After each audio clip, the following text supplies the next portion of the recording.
kalau manusia di tubuh ada setan bangsa jin, otomatis akan konslet. Karena itu plus dan minus gitu. Iya. Apalagi orang-orang kena sihir itu ya, kena sihir tafrik atau apa, mau sholat itu luar biasa sulitnya.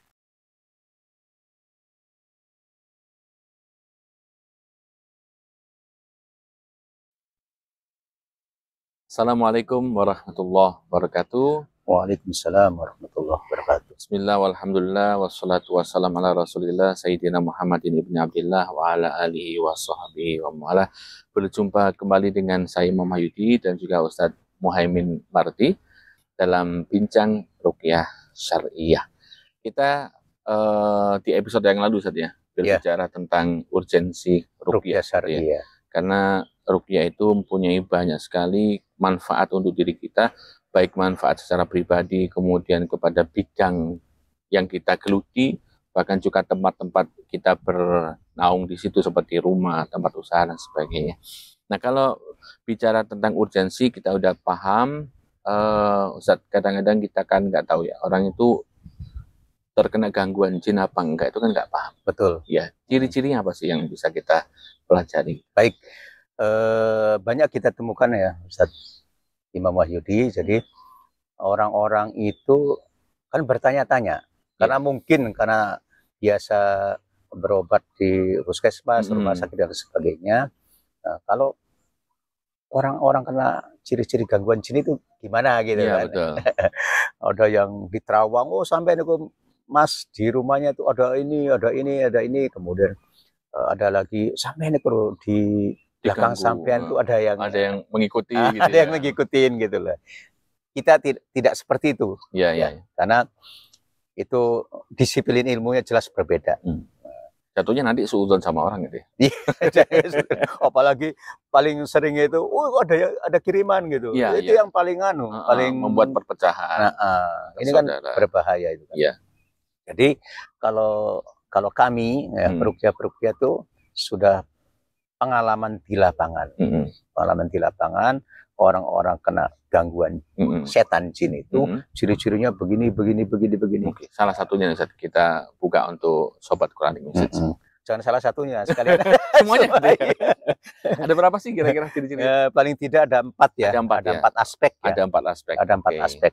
Jadi kalau kita gini Ustaz, jadi kita nggak usah mikir ini penyakitnya medis atau non medis gitu kan.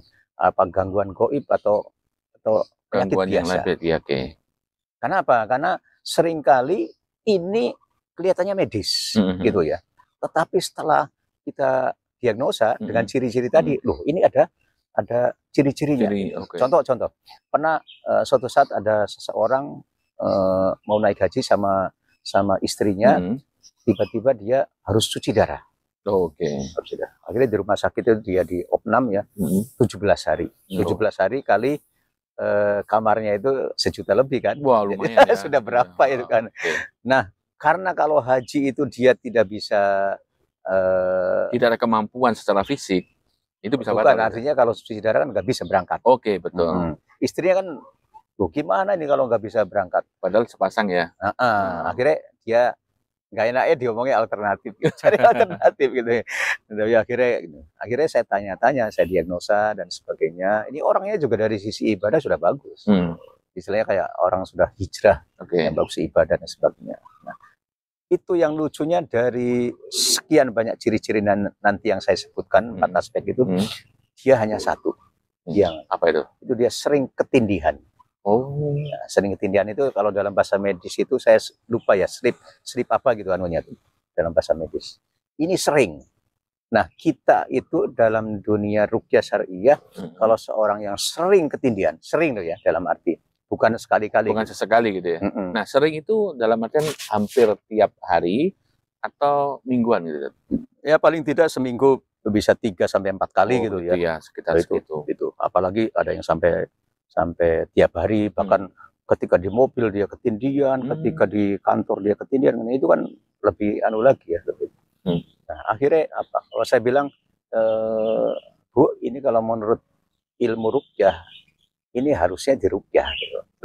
Nah, akhirnya dia keluar dari rumah sakit itu, keluar menjelang maghrib, Kemudian Isya itu ya kita ruqyah. Kaget dia semua. Ketika saya ruqyah, kemudian efeknya kan muntah gitu ya. Muntahnya itu luar biasa banget. Besoknya Ustaz selesai urusan. Selesai ya. Oh. Bahkan berapa hari kemudian itu dia traveling ke Sulawesi. Dan akhirnya bisa berangkat haji bareng sama istri. Nah itu saya habis itu kan saya udah lost kontak gitu ya. Tapi sudah traveling. Nah akhirnya gitu. Oke. Jadi ciri pertama itu suka atau sering ketindihan. Sering ketindihan. Mungkin kalau kita ini kan ada 4 aspek ya, sobat Quranic Message. Jadi pertama kita lihat dari aspek tidurnya. Oke. Aspek aktivitas tidur lah. Itu pertama. Coba diingat-ingat ya, aktivitas tidur. Nanti saya rinci. Kemudian kedua dari aspek psikis atau kejiwaannya. Nah, ketiga dari aspek ibadah. Keempat baru dari aspek penyakit fisiknya. Penyakit medisnya. Oke. Nah, kita rinci saja dari masalah pertama adalah aktivitas tidurnya. Kayak tadi misalnya sering ketindihan gitu ya.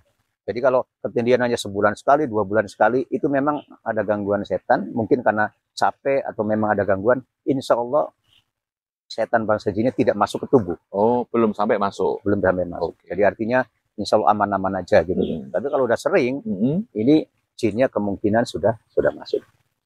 Kemudian yang selanjutnya sering mimpi buruk. Sering mimpi buruk juga sering mimpi buruk. Indikasi ya? Ya, sering mimpi buruk.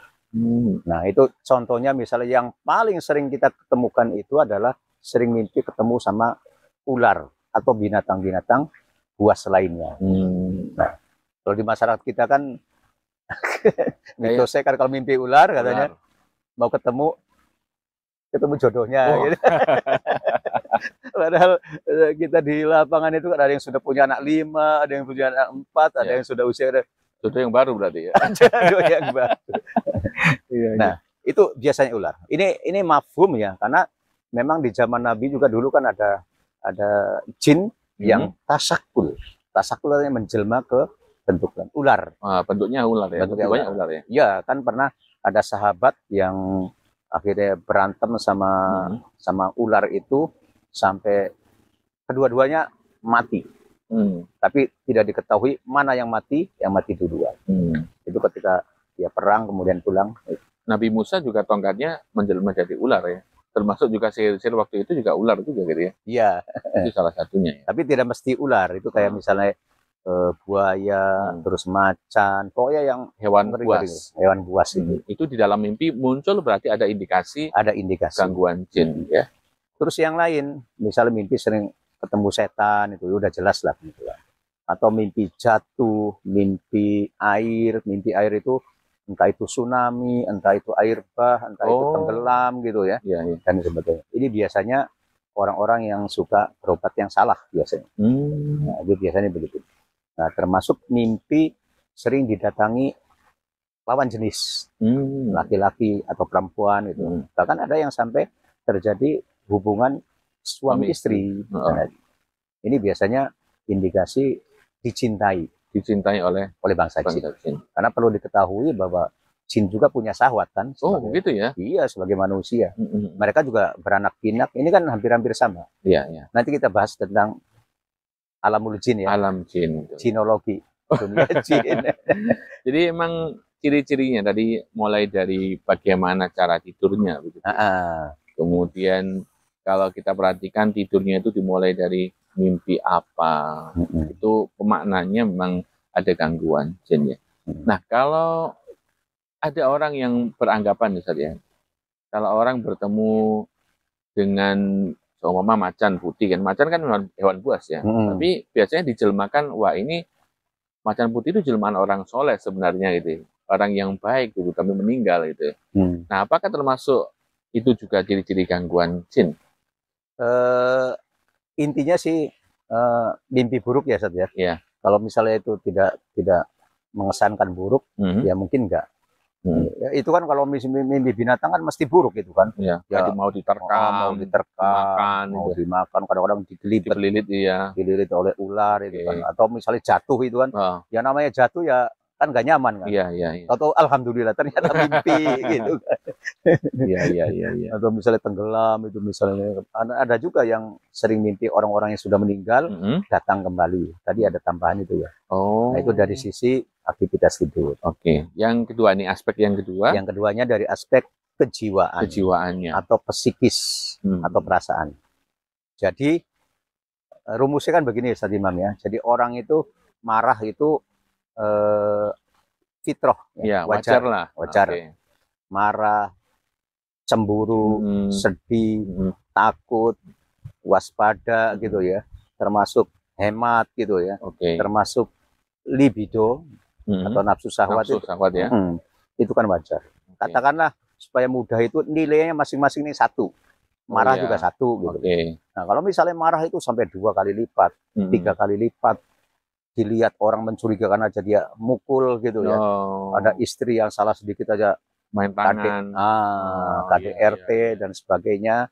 Ini ditumpangi penunggang gelap yaitu setan. Hati-hati nih penunggang gelap nih. Ya. Dan yang perlu diketahui biasanya orang-orang emosinya tinggi itu nanti arahnya ke jantung. Arahnya ke berarti jantung. Bisa masuk ke ranah fisik juga ya? Iya. Sekaligus jadi awan dari psikologis menjadi fisik. Oh ya. Yang paling gamblang itu orang-orang yang sakit lambung ya. Atau mah gitu ya. Itu kalau nggak salah teliti aja semuanya. Hampir-hampir dia kecemasannya tinggi. Anxiety. Oke. Jadi sedikit khawatir, cemas. Khawatir dan sebagainya. Akhirnya masuklah lambungnya itu meningkat asam lambungnya. Betul. Ya? Sampai mah yang akut itu. Nah nanti tadi ya sobat Quranic Message ya, kalau Anda ada yang sakit mah akut, lambung dan sebagainya, tanyalah, cek diri sendiri. Kecemasannya tinggi apa enggak? Betul. Kalau kecemasannya tinggi, itu diruqyah biasanya dari kecemasan yang tinggi itu menjadi normal, dengan sendirinya mahnya, lambungnya nggak akan berurusan sama promah, sama milanta, itu dengan sendirinya. Hampir-hampir selesai lah urusan. Nah begitu juga, mohon maaf kayak orang-orang yang libidonya tinggi, itu kan akhirnya kan bisa terjadi perselingkuhan, bisa jadi maksiat dan sebagainya. Karena merasa kurang puas dengan pasangan sekarang. Karena dia nafsunya kan tinggi. Ya.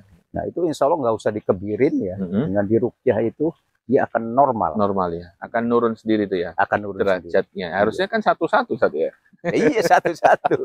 Jadi 2 atau 3. Dan orang yang nafsunya tinggi itu nanti cara penilaiannya nggak tepat.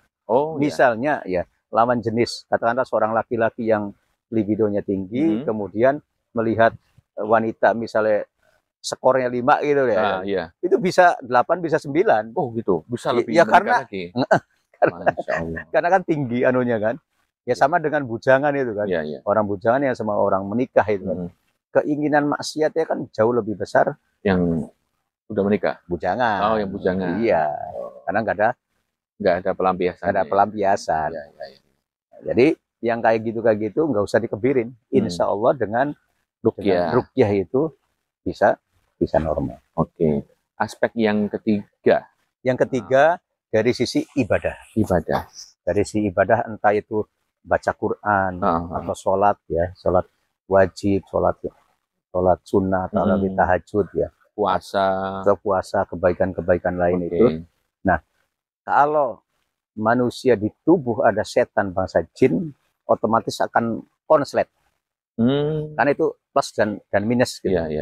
Apalagi orang-orang kena sihir itu ya, kena sihir tafrik atau apa, mau sholat itu luar biasa sulitnya.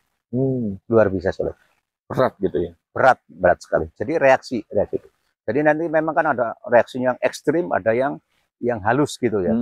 Ada yang ketika dia mau sholat was-was. Ini wudhu saya ini sudah suci apa belum? Nah, dia balik lagi.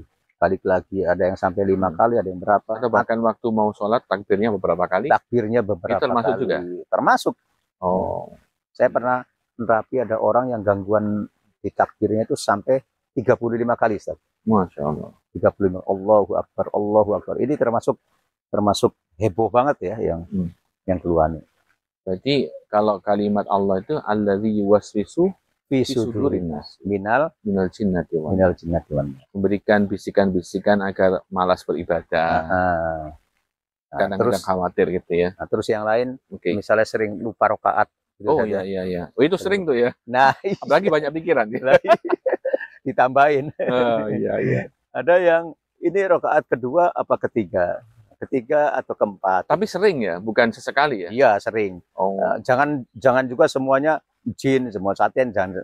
Kalau orang misalnya capek gitu ya, Iya, capek sekali atau pinjolnya belum dilunasi, cicilnya belum selesai, itu jangan setan-setan Ya, semua. nggak mesti harus setan tuh Tidak ya. mesti. Iya iya. Jadi kita nggak boleh berlebihan, nggak boleh hulu juga.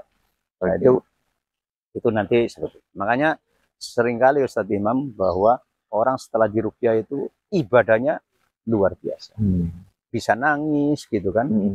Sekarang saya tanya Ustadz Imam, kalau orang beribadah tidak bisa khusyuk, ya tersiksa nggak? Oh tersiksa banget itu. Merasa hampa. Gitu. Merasa hampa. Apalagi yang sudah usia-usia lolita ya, lolos 50 tahun ya. Ini kok sholat kok nggak membekas, umroh nggak membekas, haji nggak ada efek gitu, baca Quran tidak ada kenikmatan, itu kan luar biasa. Betul. Padahal kan innamal mu'minuna alladzina idza dzukirallah wajilat qulubuhum wa idza tuliyat alaihim ayatuhu zadatum imanan wa ala rabbihim yatawakkalun. Jadi sebetulnya karakter fitrah seorang beriman itu kalau disebut nama Allah bergetar jiwanya. Harusnya begitu saja. Itu harusnya. Iya. Makanya para sahabat-sahabat itu kan begitu menikmati ya ketika ibadah-ibadah itu kan sholat sampai baca Al-Baqarah gitu. Nggak terasa. Masya Allah. Kalau kita kulhu ya seperti kita bolak-balik kulhu ahad kul a'udzu birabbinas gitu ya. Itu masih ngersu loh ya. Nah, ya. Dan ini ada beberapa kasus ya. Anak-anak yang masuk pesantren karena mungkin pesantren tempatnya suci ya, di situ banyak ibadah dan sebagainya, biasanya juga konslet. Akhirnya nggak betah atau pelajarannya jeblok gitu atau sakit-sakitan, kadang-kadang sampai seperti itu. Jadi anak-anak yang masuk pesantren dengan membawa gejala-gejala gangguan jin tadi, otomatis dicek ya dengan kondisi pesantren di situ. Ya otomatis. Ya, jadi ada beberapa kali kasus itu ya. Ada pernah di satu pesantren itu. Ketika masuk asrama kesurupan. Ketika pelajaran tafsir kan setan kan paling sama sensitif sekali dengan Al-Qur'an, tafsir itu kan. Dia juga kesurupan. Ternyata setelah ditelusuri rupanya ada jin nasab. Ada jin titisan atau keturunan. Oke. Kalau berbicara tadi ada 3 ya, Sobat Quran Indonesia. Yang keempat nih, Ustaz. Ya, yang keempat ini kan banyak kasus ya. Orang sakit. Ketika dicek oleh kedokteran, nggak ketemu penyakitnya. Karena ada ibu-ibu itu sakitnya di rahim itu ya. Dicek oleh 3 objin, nggak ketemu penyakitnya. Loh gimana dok? Nggak ketemu penyakitnya.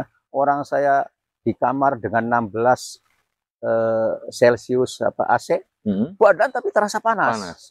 Terus sulit berdiri dan sebagainya. Nah ini berarti indikasi yang kuat ini gangguan jin. Kenapa?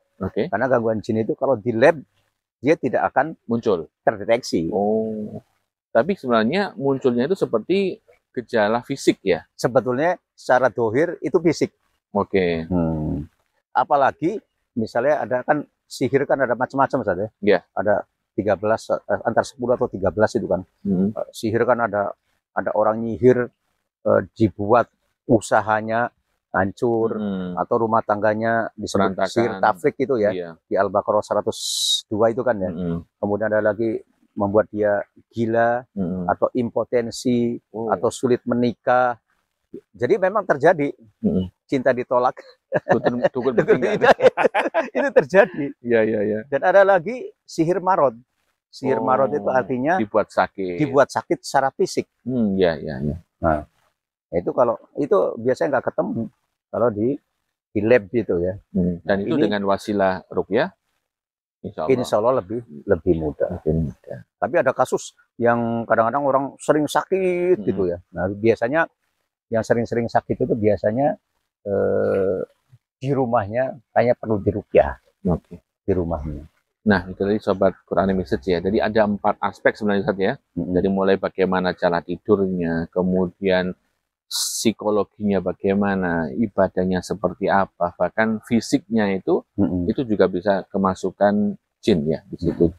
Nah, kalau berbicara tentang fisik tadi Ustaz ya, selain bacaan ruqyah mungkin adakah minuman atau herbal apa gitu yang dianjurkan oleh Rasulullah untuk dikonsumsi bagi orang yang terkena gangguan-gangguan sihir atau jin? Betul. Sebenarnya kan ada penunjang-penunjang ya. Ada penunjang ya. Ada penunjang kayak misalnya habatus soda, itu kan sangat efektif sekali ya. Karena dikatakan oleh Rasulullah, inna fi habatus soda dawaun likullidain. Sesungguhnya dalam biji hitam itu ya, jintan hitam itu obat berbagai macam penyakit. Nah itu kadang-kadang saya sebagai barometer pertama, kadang-kadang baru dicium itu sudah muntah-muntah kadang-kadang dengan habatus soda. Tapi juga dengan madu gitu ya, karena kan ada hadisnya kan. Alaikum bisifaatain. Bagi kalian ada 2 obat itu kan, Al-Quran wal asal. Quran dan madu. Itu kan hadis dari Rasulullah. Jadi setelah meruqyah diri sendiri atau diruqyah, minum itu gitu. Ya mungkin lebih tepatnya nanti konsul ke ahli herbal. Gitu ya. Ahli herbal itu kan medis. Nah, untuk itu Sobat Quranic Message ya. Jadi beberapa tips, kemudian ciri-ciri bagaimana gangguan jin dan sihir kepada diri kita itu bisa kita antisipasi, kita bisa tangani. Salah satunya dan yang paling utama adalah dengan ruqyah. Allah sendiri mengatakan dalam firman-Nya, wa nunazzilu minal Qur'an ma huwa syifaa'un wa rahmatun lil mu'minin wa la yazidudz zalimina illa khasara. Dan betul-betul dijadikan Al-Qur'an itu diturunkan untuk membuat syifa, kesembuhan bagi orang-orang yang beriman. Di penghujung bincang kita dalam podcast ini, kita ajak juga Sobat Quranic Message untuk sama-sama berdoa. Semoga yang saat ini diberikan ujian Allah segera dimudahkan, yang belum punya momongan segera diberikan Allah rezeki momongan, yang saat ini diuji ekonominya semoga segera dibangkitkan kembali ekonominya. Mari kita doa bersama. Baik. Kita istighfar dulu ya, Sobat Quranic Message. Astagfirullahaladzim alladzi la ilaha illa huwal hayyul qayyum wa atubu ilaihi. Astagfirullahaladzim alladzi la ilaha illa huwal hayyul qayyum wa atubu ilaihi. Astagfirullahaladzim alladzi la ilaha illa huwal hayyul qayyum wa atubu ilaihi. Allahumma shalli ala Muhammad wa ala Muhammad kama shallaita ala Ibrahim wa ala Ibrahim wa barik ala Muhammadin wa ala Muhammad kama barakta ala Ibrahim wa ala Ibrahim fil alamin innaka Hamidum Majid. Allahumma ighfir lil muslimin wal muslimat wal mu'minin wal mu'minat al ahya'i minhum wal amwat. Qulillahumma malikal mulki tu'til mulka man tasha wa tanzi'ul mulka mimman tasha wa tu'izzu man tasha wa tudhillu man tasha bi yadikal khair innaka ala kulli syai'in qadir. Tulijul laila fin nahar wa tulijul nahar fil laili wa tukhrijul hayya minal mayyit wa tukhrijul mayyita minal hayy wa tarzuqu man tasha bi ghairi hisab. Rabbana hablana min azwajina wa dzurriyyatina qurrata a'yun waj'alna lil muttaqina imama. Bismillahirrahmanirrahim. Min kulli syai'in yu'dihim wa min kulli 'ainin hasin. A'udzu bikalimatit tammah min syarri ma khalaq. Allahumma rabban nas adhi bil ba'si isfi anta syafi la shifaa'a illa shifaa'uka shifaa'an la yughadiru saqama. Rabbana atina fid dunya hasanah wa fil akhirati hasanah wa qina adzabannar. Subhana rabbika rabbil izzati amma yasifun. Assalamu ala al-mursalin walhamdulillahi rabbil alamin. Subhanaka Allahumma wa bihamdika asyhadu an la ilaha illa anta astaghfiruka wa atubu ilaik. Terima kasih banyak Ustadz ya, dan juga Sobat Quranic Message dimanapun Anda berada. Bagi Anda yang menyukai video ini, jangan lupa untuk like, share, dan juga subscribe. Dan bagi Anda yang ingin langsung berkonsultasi bisa komen di bawah. Nanti saya dan juga Ustadz Muhaimin akan menjawab komen Anda.